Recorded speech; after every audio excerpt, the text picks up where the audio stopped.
On this final episode of Hockey Inside Out, we recap the Habs season, our takeaways from what transpired from this past year, and what impressed us most about Martin St. Louis this year and what could be an improvement for him next year. And finally, for Ken Hughes and for this Montreal Canadiens team, how important is this offseason for the future of this program moving forward? Plus the bonus questions on this week's episode of Hockey Inside Out.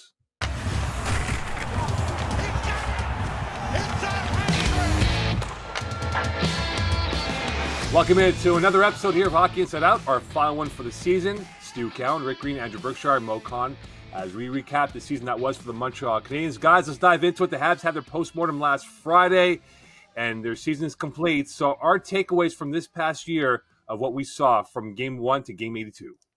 I mean, let's face it. We've talked enough about the injuries and, how it hurt their team. But I think it actually benefited from at a certain degree with the ability to give the young guys a chance to play. And, they wouldn't have had that opportunity and be used in so many situations and give them an opportunity to play and develop at the NHL level. So, I think that moving forward, it's a great opportunity also for the management to judge their personnel and see, how well they stack up with their their depth chart. And with all the negative, there is a positive, and the youth is the very positive part of this whole picture.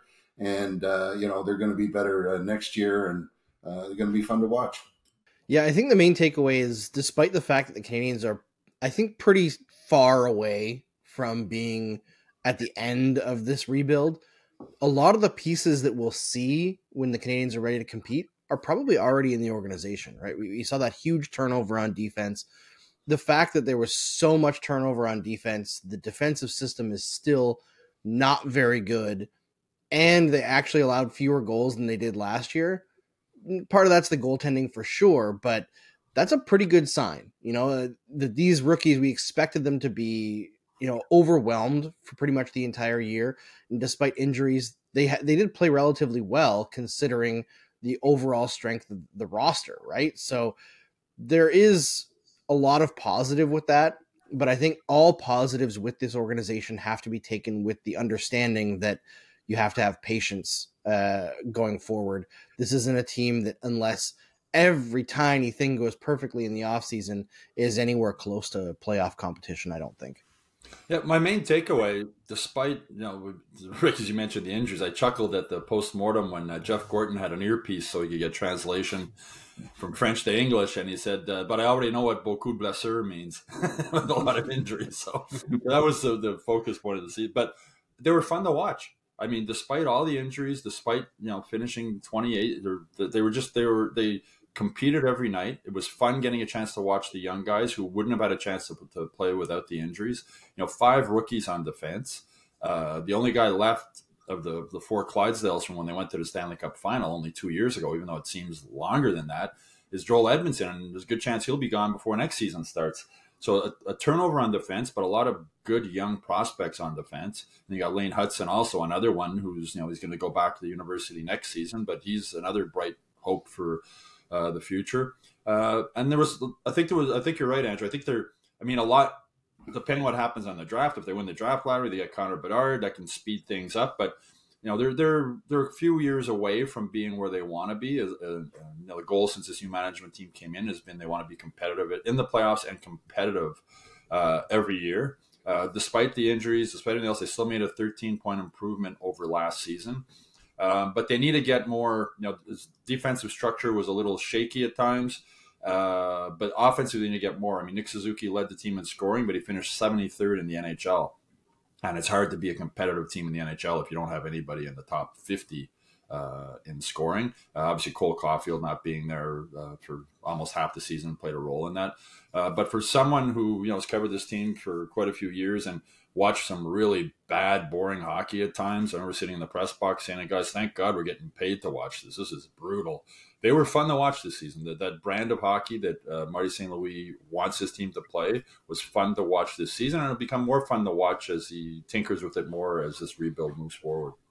And let's not forget Sam Montembeault, that was given the opportunity to, to develop at the NHL. And we were concerned. We weren't sure whether or not this guy could get the job done. And, through injury and just his ability to step in there and show that he's capable is a bonus for the organization. And he deserves full credit to respond the way he's responded. And, it gives a little better feel from the management, knowing very well that they feel confident in him that they can step in and he can get the job done. So, the other thing with Montembeault, and Kent Hughes brought this up at the postmortem, is just how calm he is. Like, nothing seems to bother him. He's a sort of a happy-go-lucky guy. He's smiling, he's laughing, and you need that to play goalie in Montreal, right, Rick? I mean, you can't. The pressure is eating up so many other goalies, and even Caden Primo. You look at Caden Primo, how good he's played in the AHL, and he comes up to the NHL, and the pressure just seems to be too much for him. He's almost like a deer in the headlight. But Montembeault, you're right. I mean, he was what a surprise. He was going to go play for Team Canada now at the World Championships, which will be help his development also. But he just nothing seems to faze him. Like playing here in Montreal, playing in front of friends and family. There's not many more pressure-packed positions in sports than goalie for the Montreal Canadiens, and he handled it well this season. And as I said, he just seems to go with the flow. Nothing seems to really bother him. Yeah, Montembeault might be the biggest surprise overall this season. And if he can show next year that like this is a repeatable level of performance for him, he becomes, from backup on a short-term deal to probably a short-term starting goaltender and making a significantly bigger paycheck after this contract runs out, right? So really good for him. And what I'm hearing you say, Stu, that you need to be calm in Montreal is you're saying that Jordan Binnington wouldn't work out in Montreal? Yeah, probably not. The other thing with Montembeault, he was a desperation waiver pickup. I mean, the Canes picked him up when they found out Carey Price wasn't going to be able to start the season, and they said, we need to find a goalie. And they claimed them off of waivers. And, as Rick, goalies are weird, right? I mean, they're strange characters. Anybody willing to stand in front of a 100-mile-an-hour slap shot, but they develop later, and he's 26 now. It's sort of in that age where for a goalie, these are supposed to be sort of the prime years moving forward. So, another hope for the future is that whether Montembeault is the number one goalie moving forward or whether he's the number 1B. I mean, most teams now, it's rare. You don't have many goalies like Carey Price who plays 60, 65 games a year now. Usually you need two goalies now in the NHL to be competitive and make it into the playoffs. So, gents, you bring up, Andrew, you brought up Stan Montembeault, perhaps taking the next step in his career. Who from this youth group here could take the next step in year two of the development from the rookies? Even Cole Caulfield, right? Whenever he gets his contract done, could he take that next step in his career as a goal scorer? So is there somebody circling on training camp that can make that next step next season, guys? I look at Kirby Dach, honestly. I loved his quote at the end of the season. I guess it wasn't directly from him, but I think Jeff Gordon brought it up. But I think it was Jeff Gordon said that he asked Kirby Dach if he'd arrived, and he said, not yet, but I've taken a good step. I love that. The hunger, like the big step that he took this year. I think a lot of players would see that as like, this is who I am. Look, I showed him, I've arrived. And for Kirby Dach to see how he played this year and say, no, not yet. This is just, I'm stepping towards it. I love that attitude. So I look at him as a guy who next year could take another big step and show us, an even better player, a guy who has confidence in his shot, which I think developed towards the end of the season there before he got hurt. A guy who can score 20, 25 goals instead of being on pace for like 15. That is a difference maker in a lineup for Kirby Dach. And Caden Goulet is another one. I mean, he showed signs this season. He can be a dominant defenseman in the NHL for a long time. This kid does everything well. He can skate, he can pass, he can shoot, he can be physical. He had injury issues this year. You hope they don't affect him moving forward. But yeah, I mean, he's what a pick he was later in the first round, 16th overall, if I'm not mistaken. But just he's saw so much potential from him. Well, not just potential, how good he is already, but how much better he can become moving forward. He's going to be, I think, a dominant defenseman in the NHL for the Canadiens for a long time. And I think it's fair to say Harvey Bernard is a big question mark as far as, how are they going to handle him contractually. And, this kid was given an opportunity and grabbed a hold of it right from the get-go and did nothing but impress a lot of people in his ability to handle himself at the NHL level. So, this is a good situation to be in the way that they have guys within the organization that then can come up and perform at the NHL level. But it's going to be interesting with this type of player. Is he able to sustain that going into the second year? And I'm sure there's going to be discussions as far as his potential and how he will develop in the future. Well, the other way the injuries sort of helped the Canadiens is if they made a 13-point improvement from last season. If Caulfield had stayed healthy and the other guys had stayed healthy, they would have improved more than that, and they would have moved out of the top 5 draft pick. So in a way, the injuries helped in 2 ways. These young guys got a lot of chances to play. Harvey Pinard got an opportunity he never would have gotten. He never would have played for the Canadiens this season without all those injuries. And then now they also going to have a top 5 draft pick with a chance to win the draft lottery. Well, from a 13-point improvement to Martin St. Louis, what impressed you most about him this past season, and could that carry over into what is going to be second full year as a Montreal Canadiens coach this October? To me, it's the 3 C's. I mean, calm, cool, and confident. He's just so... He doesn't get rattled. I mean, we watched game 1 of the playoff series against the Leafs with Keefe behind the bench, getting rattled and calling that ridiculous video review for goalie interference when there was obviously none. Why are you saying that he's calm, he's cool, he's confident, and he's really smart? And the thing with coaching the NHL today, 90% of it is just communicating, being able to talk with your players, get them to believe and buy into what you're selling, and get them to do it. And get them to believe, like the concept and the brand of hockey that Marty talks about all the time he wants to play. The players are buying into it. They like to play that style. They want to play that style. They need to improve the defensive aspect of their game moving forward. But one of the most interesting quotes Marty had this season was he said, it's hard to teach the brand he wants to play while teaching how to win at the same time. So he doesn't want his players to be afraid to make mistakes. He wants to play an offensive-minded game. He wants them to be able to make reads and decisions and not be locked into a system like they were under Dominic Ducharme, and we saw the results of that. He wants them to be able to play the game. So he doesn't want to take that freedom away from them and punish them for making mistakes where puck ends up in their own net. But as this moves forward and he gets some more understanding of the brand he wants to play, he'll be clamping down more, I think, on the mistakes and clamping down a little bit more on the defensive responsibilities. But he's got guys believing in the what he wants them to do. He's got them enjoying playing the style they want to play. And one of the most memorable quotes this season, I was talking with Michael Pizzetta, and he was talking about how when he got called up last season with Dominic Ducharme earlier in the year, and he was basically told, just get the puck over the red line, dump it in, and go chase it.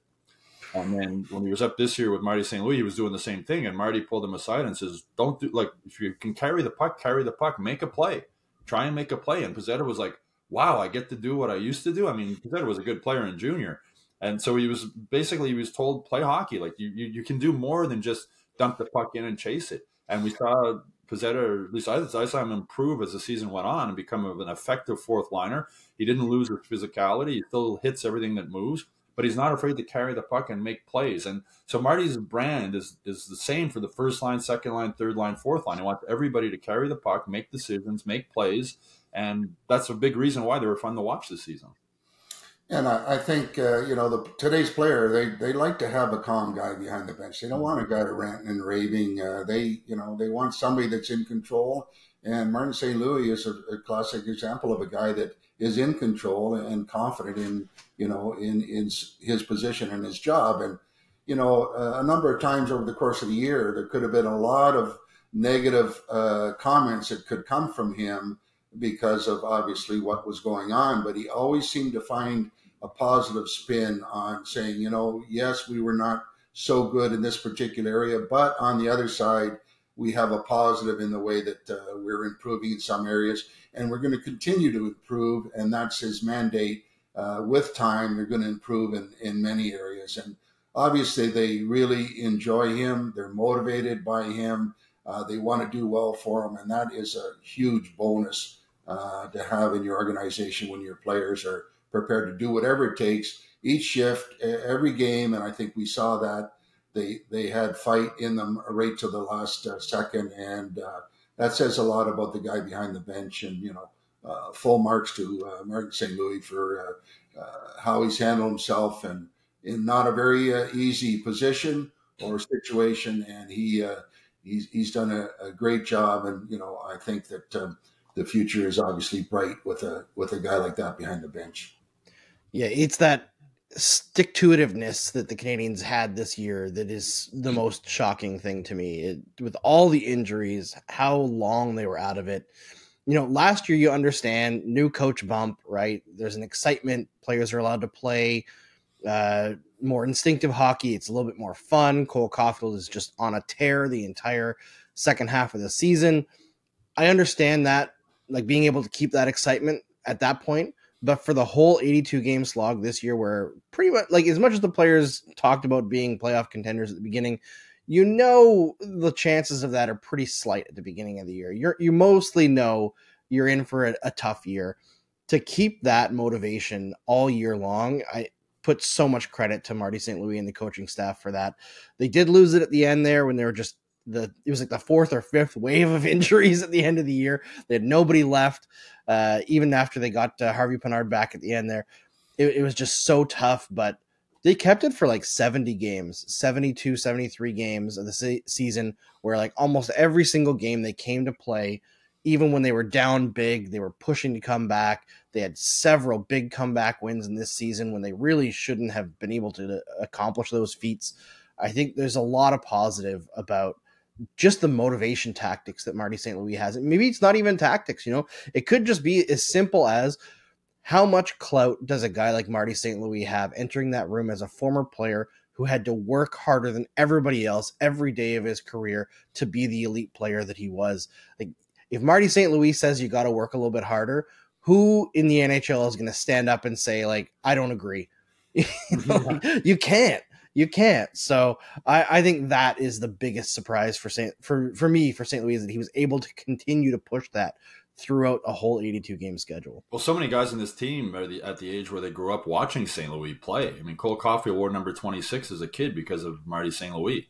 Cole Caulfield's a poster boy for what Marty St. Louis can do with players. You look how handcuffed Cole was when Dominic Ducharme was a coach, as I mentioned before, just handcuffed to the system, not able to just play his game and be free and score goals, which is what he does. And at the end, you're right. It was like the last 5 games, maybe, Andrew, where you could tell, like, okay, they had sort of packed it in.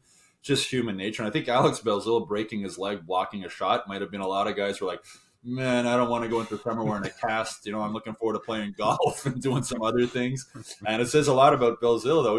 He was out blocking shots. And so I think it was just they could see the finish line, and they were like, oh, God, let's just get there. And in the end, it helped them because they ended up finishing where they did and getting guaranteed of a top 5 draft pick.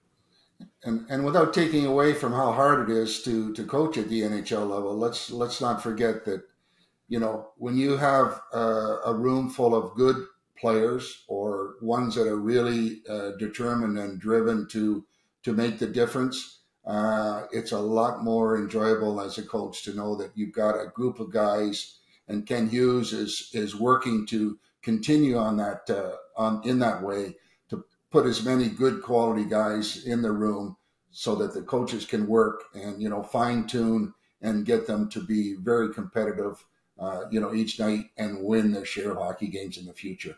Yeah, well, and Gordon Hughes and St. Louis, all 3 of them are great communicators. They're smart guys, they're intelligent guys, and they have good people skills, and they handle people well. I mean, you go back to Jeff Petrie last season when he said, he wanted to be traded, he wanted out of Montreal. And Ken Hughes said, well, we'll do our best to trade him, but we're not going to give him away. And if we can't get something, he has a contract and he's going to play here. And you compare that to the emotional response probably Marc Bergevin would have had in a similar situation to something like that. It would have been totally different. And look at the trade that Hughes ended up pulling off. I mean, what a Mike Matheson for Jeff Petrie. Does that trade look good now or what? So just smart, calm, cool. All these guys, they're calm, cool, and confident. Marty St. Louis has nothing to prove. These 3 guys, they have a plan in place. They're going to do their best. They all believe in it. They're going to do their best to see it through. And if it works, great. And if it doesn't work, okay. I mean, I asked Kent Hughes about pressure during the postmortem. He says, I don't feel any pressure, rightly or wrongly. He says, I come to work every day. I know the job I need to do, and I do my job. And that's, for a GM of the Montreal Canadiens, what a great quality to have, to not feel the outside pressure. Just go in, know the job you want to do your job, get it done. And if it works, great. And if it doesn't work, well, there'll be another GM in the future. And Ken Hughes' life will go on. He's made a lot of money as a player agent. He's not doing this because he needs money. But he has a plan, and he's very ambitious, and he has a lot of drive. All 3 of these guys do. And that's why I think the Canadiens are on the right path moving forward. Well, I'll say this quickly to wrap up this topic here. Extraction. Martin St. Louis has extracted the skills of so many players. Stu made the point about Cole Caulfield. 18 months ago, we were all pondering, is Cole Caulfield going to be another first-round bust in the long line of past former first-round picks that have never panned out in Montreal? You look at Raphael Harvey-Pinard. He's now setting himself up for a big payday down the road. Sam Montembeault, Kirby Dach. He has extracted that skill set from all these guys and perhaps the future of the Canadiens. So that's what I was impressed by Martin St. Louis, is how he was able to do that and make this team much more competitive than where they were 18 months ago or even 24 months ago under Dominic Ducharme for that matter. Well, Harvey-Pinard, I mean, in previous regimes of the Canadiens, a guy like Harvey-Pinard would get called up from the AHL. He'd play 3 or 4 games on the fourth line, maybe not score, maybe get 1 goal, get sent back to Laval. Harvey-Pinard came up. He made the most of his opportunity. They bumped him up the lineup. He's played games on the first line with Nick Suzuki. They saw the potential in him, and instead of just having him play scared to make a mistake, they promoted him. And then look what happened. He goes back to Laval, and he's just lit it up in Laval near the end of the season. He had 1 game where he had 5 assists. Just a confidence boost that he was like, okay, I know I can play and score in the NHL. Now I go back to the AHL, and he just lit it up. So it's just that building confidence in his players is another real skill that Marty St. Louis has. Well, for the Montreal Canadiens, the skill set is starting to develop for them. We'll find out what they do in the offseason for Martin St. Louis, going to year number 3 as the full-time head coach, more or less here. It's going to be fascinating to see what he can do to elevate his profile and this team's profile to become perhaps a perennial contender down the road. Well, gents, going into this offseason, how important is this free agency period and trade period for Ken Hughes to develop this team and for the future of this franchise to make this much more competitive come October? I think this is a really important summer for Kent Hughes. First of all, the state of the franchise could change completely if they get a little luck on May 8th on the draft lottery, and then everyone will be crazy pumped come June to watch that draft. But more importantly, I think there needs to be a decision made about a lot of older players on this roster, whether or not it's worth trying to keep and rehabilitate to facilitate trades for players, or if it's time to just move guys off, whether it's through buyout or trading where you're not necessarily getting an asset, where you're maybe taking on a different player, or maybe you're just not getting much, it's just future considerations, just to clear out space on that roster for the young players to play. I mean, if the Canadiens go into next season and a guy like Yoel Armia is taking a roster spot that Raphael Harvey-Pinard could be playing in, that's a failure, right? They need to find spaces for their young players to continue to play. It's not a big deal if maybe 1 or 2 of their defensemen end up in the American Hockey League, because I think there's some development that needs to happen there. But if there are NHL-ready young players that are held out because you have too many veterans signed during the Marc Bergevin era, you got to make that choice to take the hit. You know, you're probably not going to get a 2nd round pick for Yoel Armia at next year's deadline. You're not going to get a 1st round pick for Mike Hoffman. As much as I think Mike Hoffman was much better this year, his reputation around the league hasn't picked up yet. That's the biggest decision I think that Hughes is going to have to make this year, is whether or not it's worth losing players for nothing just to open up roster spots. It's a good point, Andrew, and it probably is, as you mentioned. I mean, like a Yoel Armia, I mean, I think we've seen enough of Yoel Armia to know who and what he is, despite his hat trick in a meaningless game near the end, including the empty netter. And on defense, I mean, Joel Edmondson, they would have loved to have traded him before the deadline. They didn't. I can't, with the 5 rookies, I can't see them coming back with 4 veteran defensemen again, and Savard and Matheson and the others. And, he's also going to have some cap space this summer. And is he ready to spend that now, or is he going to wait for it? What's going to happen there? He actually mentioned the playoff word at the postmortem, Kent Hughes, saying that they're not ruling out the playoffs next year. They're not going into the season saying we're not expecting to make the playoffs. They sort of are, but if they don't, as he said, it's not the end of the world. I mentioned earlier, he's not a panic GM. He's not going to panic. And I'm sure he's going to, he has a plan in place. That what happens at the draft will dictate, or at the draft lottery also will dictate a lot of what he does during this off season. But there will be a lot of changes with the team. And you're right, Andrew. They need to get these young guys playing. If 1 or 2 of the defensemen go to Laval, as you said, it's not the end of the world. But after they played in the NHL this season, it would also be a disappointment for those guys to go back and play in Laval. So it's going to be really interesting to see what he does. It'll be a fun off season, an interesting off season. But the fact that he mentioned, didn't rule, like last season, they knew they weren't going to make the playoffs. They didn't say they were going to make the playoffs. It was total rebuilding. Going into year two, rebuilding again. But he mentioned the playoff word, and it's that I think was a big statement that he made at that postmortem. And I think my experience is every year they review their personnel, and Ken Hughes has always talked about getting younger, and they have some guys in their organization that maybe would be interesting to look at possibly moving. You talked about Armia, Edmondson. You got some guys that maybe don't fit the bill as far as their long-term goal, and they're going to have to entertain, if possible, maybe changes with those guys. And I think everybody also is holding their breath or waiting for the announcement that Cole Caulfield has been signed.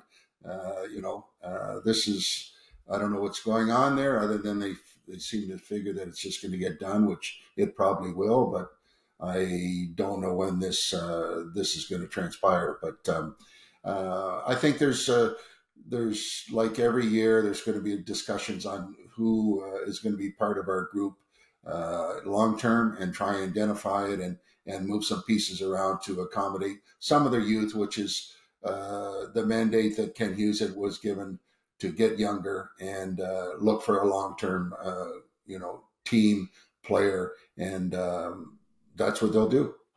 And one spot that's going to, Jonathan Drouin won't be back. I can't see him coming back in Montreal. So that's, if you replace Harvey Pinard, Drouin with Harvey Pinard, that's a good move as far as goal scoring and salary cap. Harvey Pinard's going to make a lot less than Jonathan Drouin made. But again, it'll be an interesting offseason. And does Brendan Gallagher want to be part of this rebuild, or this, this situation that the organization is in right now and trying to become competitive? I don't know about that one. And well, that's a great point, Rick. Like, Stu, you were in the locker room for postmortem. Did Gallagher give any inkling that, hey, you know what, maybe I want to explore my avenues because I'm not going to win a cup with the Habs anytime soon, and by the time they are relevant, I might be done playing hockey? Well, even if he does want out, I don't see anybody taking that contract with all the injuries he's had, unless the Habs he'd eat half of it. And if I was the Habs, I'd rather keep Gallagher than eat half of that contract and see what he can do. I haven't given up on Brendan Gallagher. He broke his ankle, the same ankle, twice. How Gallagher is that, right?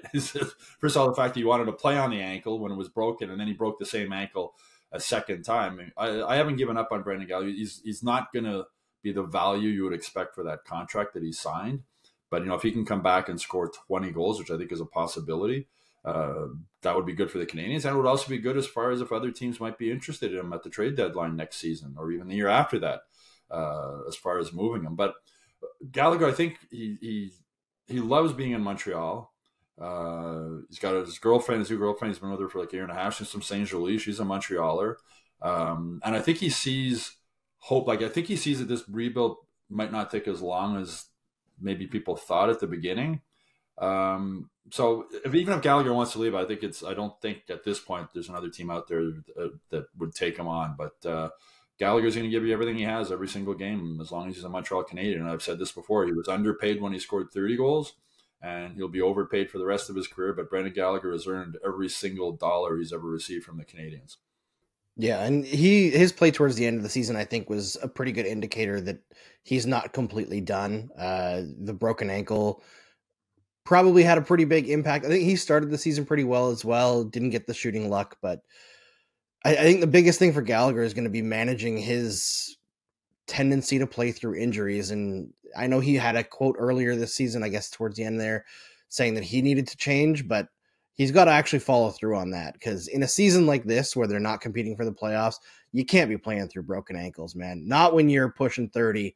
It's not worth it anymore. Your body's too banged up. Take the time to heal, and then maybe you won't miss half the season. You'll miss like 6 weeks or something, but man, oh man, he's got to learn to know his limits a little bit better. Yeah, and realize it's going to be the fascinating part for the Montreal Canadiens guys is that as you made the point before, Andrew, does Ken Hughes hold on to an Edmondson maybe the June draft, get a reasonable offer, or maybe roll the dice and see what happens next spring. But again, the injuries curtailed that Monahan offer, curtailed a lot of offers that he could have got for value. So I just think right now for Ken Hughes, guys, it's going to be a fascinating way how he's going to play poker with these poker chips he has in his hand. So with that, we wrap up this offseason for the Montreal Canadiens, what they can do. But we'll find out what they will do. And again, for those who want to submit your questions or comments, please do so here on Hockey Inside Out. We look forward to conversing about that in a future episode. And for full episodes, go on by YouTube and check out Hockey Inside Out. And for the newsletter, go to the MontrealGazette.com/newsletter. And for full episodes of bonus content, head on by Hockey Inside Out. And with this being our last episode, I want to make sure we thank those behind the scenes that put us on camera to make us look like we are GQ models most of the time here. A big thank you, first and foremost, to Dave Peters, who brought me on board to be the host to replace Julie McKenzie and get to work with a great group like you guys. Jeff Blind, who took over. And, of course, Glenn and Aaron, who are behind the scenes with their team to get us up and running. So many times we had a lot of glitches with our camera work and all that stuff, but they were the master geniuses in making sure we were all ready to go for every episode we had all throughout the course of the season. Stu, Andrew, Rick, final words on this year, and it's been a pleasure and a blast working with all three of you guys, and plus the staff behind the scenes. Just thanks to everybody out there for watching. It was a fun season. It was a fun team to watch. They competed hard, and looking forward to next season.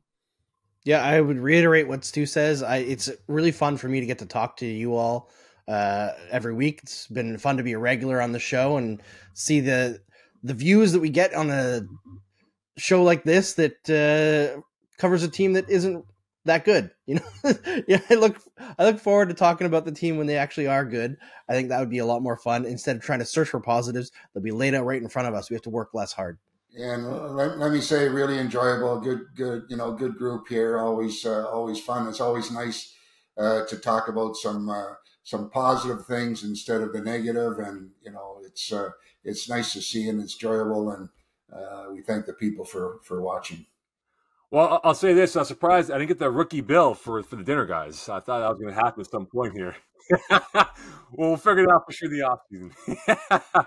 But again, thanks again, guys, for who watched this show. It's been awesome working with all three of these guys. And for all the viewers out there, we look forward to bringing more content during the offseason. And perhaps Connor Bedard might be involved. We'll find out on May 8th. And, of course, we'll go towards the June draft and then the July free agent frenzy. And who knows by then what the Habs will be looking like by the time we hit training camp in mid-September.